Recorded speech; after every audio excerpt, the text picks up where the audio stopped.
Hi friends, क्या आप जानते हैं कि किसी ऐसे देश में पैदा होना जहां वॉर की सिचुएशन हो या किसी ऐसे देश में पैदा हो जाना जो बहुत गरीब हो, तकनीकी रूप से पिछड़े हुए हों, इससे हमारा कोई कर्मा कनेक्शन होता है?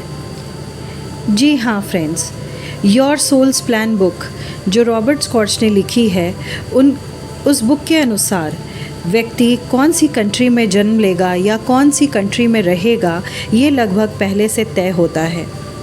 पर फिर मन में प्रश्न उठता है कि यदि ये पहले से तय है तो ये तय कौन करता है? क्या इसे ईश्वर तय करते हैं? जी नहीं, इसे ईश्वर तय नहीं करते। फ्रेंड्स, हमारे संचित कर्मों के द्वारा हम अपना देश, परिवार, माता पिता चुनते हैं। अब ये संचित कर्म क्या होते हैं? जैसे कि हम सब जानते हैं कि हम धरती पर बार बार जन्म लेते हैं और इन अनेकों जन्मों में हमने अनेक बार अच्छे और बुरे कर्म किए होंगे। तो इन पूर्व जन्मों में जमा किए हुए सभी अच्छे और बुरे कर्म संचित कर्म कहलाते हैं।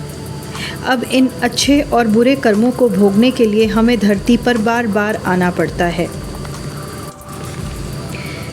यदि हमारे संचित कर्म बुरे हैं तो हमारा जन्म ऐसे देश में होता है जहां बहुत गरीबी और तकनीकी विकास की कमी होगी, जैसे मालवी, सोमालिया इत्यादि, जहां पर अभाव में जीना होगा और अपनी पूरी ज़िंदगी वो अभावों में भी बिता देते हैं।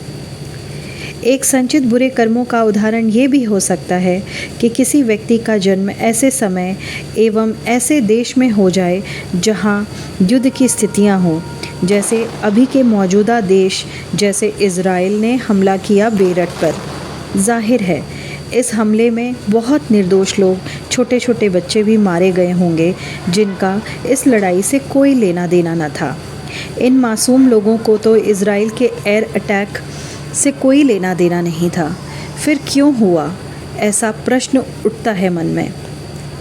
इतनी पीड़ा, इतनी यातनाएं क्यों झेल रहे हैं वहाँ के लोग?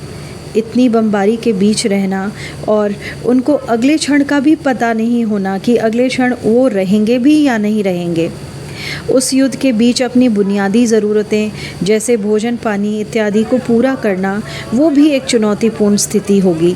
सोचिए, किसी निर्दोष व्यक्ति पर बम गिर जाए और वो तुरंत ही खत्म हो जाता है। उन क्षणों को, यानी बम गिरने से शरीर खत्म हो जाने तक की पीड़ा का वर्णन करना ही मेरे लिए बहुत कष्टकारी हो रहा है। तो वो व्यक्ति जो उस स्थिति से गुज़र रहे होंगे, उनकी पीड़ा का अनुमान लगाना ही मुश्किल है। अपनी आँखों के सामने अपने परिजनों को खोने का दर्द, इन्हें क्यों झेलना पड़ रहा है? इन प्रश्नों का क्या जवाब है? जवाब है, प्रत्यक्ष रूप से उनका कोई लेना देना नहीं है, पर संचित कर्मों का ज़रूर होगा। तभी उनका जन्म ऐसे देश में होना या उनकी उपस्थिति इस वॉर के समय वहाँ होना उनके द्वारा संचित बुरे कर्मों की तरफ इशारा कर रही है। वो इतनी पीड़ा अपने बुरे कर्मों को काटने के लिए सह रहे हैं।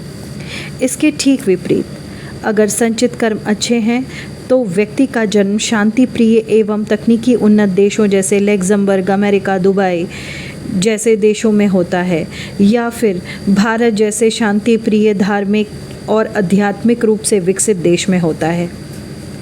फ्रेंड्स, इसलिए बड़े सतर्क होकर अपने सभी कर्मों को करिए, चाहे वो छोटे हों या बड़े। ये वीडियो आपको कैसी लगी मुझे कमेंट बॉक्स में ज़रूर बताइएगा। ऐसी और वीडियोस देखने के लिए मेरे चैनल को लाइक और सब्सक्राइब करें।